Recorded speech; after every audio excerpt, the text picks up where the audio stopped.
হেতমপুর কৃষ্ণচন্দ্র কলেজের উদ্যোগে বই ও খাদ্য মেলা। বইয়ের সঙ্গে খাবারের স্টল দিয়ে পড়ুয়াদের আত্মনির্ভর করার উদ্যোগ নেওয়া হলো দুবরাজপুর ব্লকের হেতমপুর কৃষ্ণচন্দ্র কলেজে। পড়ার অভ্যাস ফিরিয়ে আনা ও মেলার মেজাজে বিশেষ অনুষ্ঠানের অন্যতম উৎস। বিভিন্ন বিভাগের ছাত্রছাত্রী ও অধ্যাপকদের পারস্পরিক সহযোগিতায় এমন উদ্যোগ নেওয়া সুষ্ঠুভাবে সম্পন্ন হয়েছে। পাশাপাশি দুস্থ পড়ুয়াদের সাহায্য করা হবে এখানকার আর্থিক লাভ থেকে বলে জানান হেতমপুর কৃষ্ণচন্দ্র কলেজের প্রিন্সিপাল ডক্টর গৌতম চ্যাটার্জি। এদিন কলেজের পাশে ইনডোর স্টেডিয়ামে 12টি বিভাগের অধ্যাপক অধ্যাপিকা ও ছাত্রছাত্রী মিলে বিভিন্ন রকম খাবারের পসরা সাজিয়েছিলেন। কেউ বানিয়ে এনেছেন পিঠেপুলি, কেউ আবার পায়েস। শীতের মিঠে রোদে কেবল মিষ্টি খাবার নয়, উল্টো দিকে স্টলে দেখা মিলল ফুচকা, ঘুগনি, পরোটারও। এখানেই শেষ নয়, চা, কফি, স্পেশাল মোমো, রেশমি কাবাব, ঘটি গরম, omelette, chicken pakora, crispy chicken সহ নানান খাবারের পদ। কলেজ কর্তৃপক্ষের দাবি, ছাত্রছাত্রীদের এত আনন্দ করতে দেখে তারাও আপ্লুত। প্রথম বছর পাইলট প্রজেক্ট হিসেবে এই বই ও খাদ্য মেলার আয়োজন করা হয়েছিল।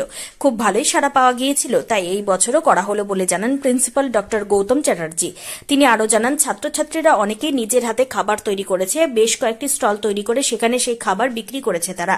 ক্রেতা কখনো শিক্ষক, কখনো সহপাঠী বন্ধুরা। তবে লেখাপড়ার পাশাপাশি খাবার তৈরি এবং তা বিক্রি করে যে স্বনির্ভর হওয়া যায় সেটা একেবারে হাতে কলমে বুঝে গেল ছাত্রছাত্রীরা। আজ মেলার আয়োজনের পর বুঝতে পারলাম আমাদের পড়ুয়াদের মধ্যেও অনেক প্রতিভা লুকিয়ে আছে, ওরা নানাভাবে স্বনির্ভর হতে পারে। ইন্টারনাল কোয়ালিটি অ্যাসিওরেন্স সেল সেখানে সিদ্ধান্তে পৌঁছায় যে ছেলে মেয়েদিকে একসাথে দুটো জিনিসের মধ্যে আনা যায়, যদি একটা স্বাবলম্বী করে তোলা আর তার সঙ্গে বই নাড়াচাড়া করা, বই দেখার ব্যাপারটা আমাদের ছাত্রদের এখন কমে গেছে, কারণ বুক ফেয়ারে যেতে চায় না, কিন্তু বুক ফেয়ার ফুড ফেয়ার একসঙ্গে করলে ভিড় হবে, বই নাড়াচাড়াটাও হবে।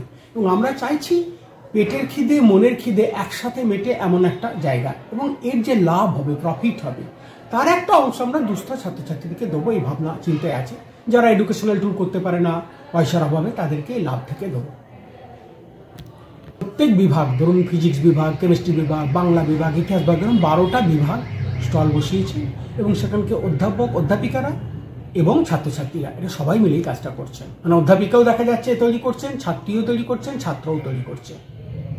যেমন আমরা মোমো স্টল বসিয়েছি, রেশমি কাবাবের স্টল বসিয়েছি, ঘটি গরম বসিয়েছি, পুলি পিঠে স্টল বসেছে, পায়েস বসেছে, অমলেট, চিকেন রুটি, আমাদের আরও অন্যান্য জাতীয় সব যত রকম খাবার হয় সেগুলো সব বিধিসম্মতভাবে রান্না করা হয়েছে, এবং সব হোমমেড ইনগ্রেডিয়েন্টস ইউজ করা হয়েছে, কোনো হার্মফুল ইনগ্রেডিয়েন্টস ইউজ করা হয়নি, এবং সব টাটকা ফ্রেশ। ওরা প্রচণ্ড খুশি, মানে ওদের তো একটা অন্যরকম দিন। একে তো নিজের হাতে পয়সা নাড়াচাড়া করছে, বিজনেস হচ্ছে, কত খরচা করেছি, কত আয় হচ্ছে, আমরা কি লাভ করলাম, এই একটা উত্তেজনা। তার মধ্যে করছি, স্যাররা আমাদের সঙ্গে বন্ধুর মতো মিশছে, প্রিন্সিপালকে ডেকে খাওয়াচ্ছে, স্যার আমাদের এইটা একটু খেয়ে দেখুন, এইটাও মুখ খান, আপনি এটা খেতে হবে। এইটা ওদের খুব আনন্দ লাগছে এবং ভালো লাগছে। এটা সেকেন্ড টাইম। আরেকটা পাইলট প্রজেক্ট ছিল, এটা দ্বিতীয় বছর।